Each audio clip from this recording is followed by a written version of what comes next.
So, boys, I stay tuned. There's a gewaldige podcast. Rabbi Steve Geller does a gewaldige Zach, and that'll be coming out this week. Torah Giants on Chumash. Shalom Uvrach, and welcome to the weekly piece on the Parsha from Torah Giants on Chumash, written by Rabbi Rabbi Goodman, the Rabbi Emeritus of Yunus Rockaway. Sit back and enjoy. Welcome to Torah Giants on Chumash. I'm Steve Geller. This is an amazing piece by Rabbi Goodman with a bonus piece from his Rav Yosef Soloveitchik, Zecher Tzaddik L'Bracha, which really gives the piece added depth. Our pasuk this week deals with a husband who annuls his wife's vow or self-imposed obligations. Her husband voided them, and the pasuk says, "V'Hashem yislach la," Hashem will forgive her. The Gemara in Nazar explains that this verse refers to a woman who broke her vow without knowing that her husband had voided it earlier. Although she did not technically break a vow, she requires forgiveness since she was unaware that it was no longer valid. The Gemara describes how Rabbi Akiva would cry over this pasuk, saying that even in such a case, forgiveness is required. How much more does one who actually break a vow need forgiveness? Rav Baruch Halevi Epstein asks, what is Rabbi Akiva telling us that we didn't already know? I like to give an example illustrating the unique aspects of the laws of muksa on Shabbos.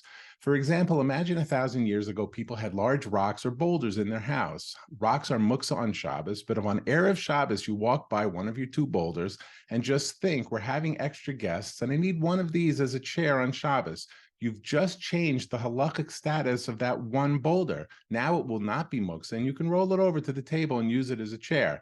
But if a second guest comes on Shabbos and you need the other boulder, you can't move it. It remains muksa.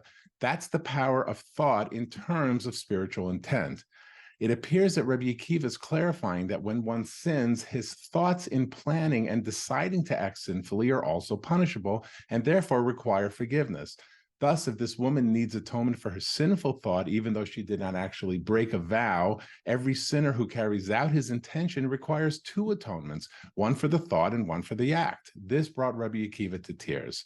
Rav Epstein finds a clever hint to this concept from a verse in the Chumash. If a soul sins unwittingly, in error in any of Hashem's mitzvahs, v'yasa me'achas mehena, and does one of them, this lengthy form of the verse implies that there are two liabilities in any sinful act. Here, he unwittingly incurs guilt, and at the end of the pasuk, he does one of the sinful acts. The chapter continues with the proper atonement. I happen to find a commentary from Rav Soloveitchik, not quoted here by Rabbi Goodman, but that offers a fascinating insight into the fundamental source of the power of man to use speech to make vows and oaths. Hashem breathed into his nostrils the soul of life. Ramban comments, this verse alludes to the greatness of the soul. This corresponds to the saying of the rabbis in the Sefarim, vows, Nedarim, are like swearing by the life of the king. Oaths, Shavuos, are like swearing by the king himself. For some reason, while explaining the metaphysical concept of man's soul, Ramban introduces the legal concepts of Nedarim and Shavuos. To understand this passage, one must distinguish between the two.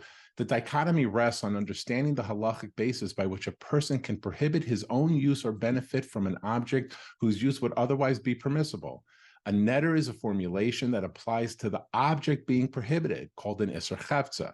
The typical formula for a neder is, for example, this chair shall be prohibited to me just like a sacrifice. The halachic mechanism that renders a neder effective rests on man's ability to link the object he wishes to prohibit upon himself with an object already carrying a prohibition on its use, in this case, a sacrifice. A sacrifice is dedicated entirely to Hashem, putting restrictions on man from benefiting from it. The linkage in this case between the chair and the sacrifice is called hatfasa.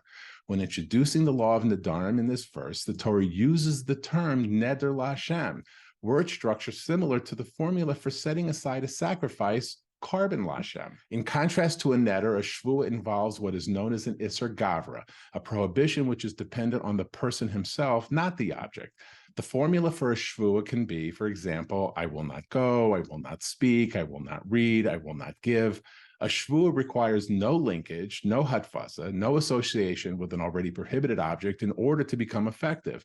The Iser Gavra specifically associated with Shvuah is derived from the phrase, Ish ki yidor neder laHashem, person makes a neder, o hishava Shvuah, or he swears an oath, las or Iser al nafsho, imposing an obligation on himself. Now we can begin to understand Ramban's enigmatic statement. Vows are like swearing by the life of the king. The life of the king refers to Hashem's revelation through creation.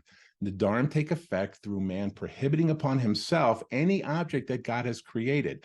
Since man has no right to prohibit an item that God created on his own, it can only be done through the mechanism of hatfasa, linkage of the object to something already restricted. In contrast, oaths are like swearing by the king himself. Since man is created in God's image, he has the ability through the shvuah formulation to act as an agent of God and accept prohibitions without hatfasa, without linking them to an already prohibited item. Man has permission to accept upon himself such prohibitions by the king himself via man's own Selam Elokim. For this reason, the Gemara in Masechta Shavuos states the halacha that the shvuah formula must contain God's name. When a Jew swears, he does so on the name of God in whose image he was created. These powerful concepts help illuminate the power Hashem gave man, called a medaber, because of the elevated power of speech. No other creation has such power, and through the power of speech, we have the ability to make the mundane holy through blessings over food and other items. We have the enormous power to use speech in prayer, tshuva, blessing others, and in Talmud Torah.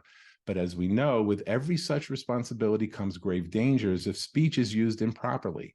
One thing that is proper would be to hit that like button to like this video, make sure you subscribe to this YouTube channel so you never miss a share, and most importantly, hit the share button to send this beautiful piece of Rabbi Goodman to friends and family. They'll thank you for it. It's the mitzvah of Talmud Torah, and it's the best way to achieve the potential of Rabbi Goodman's life's work, Torah Giants on Chumash.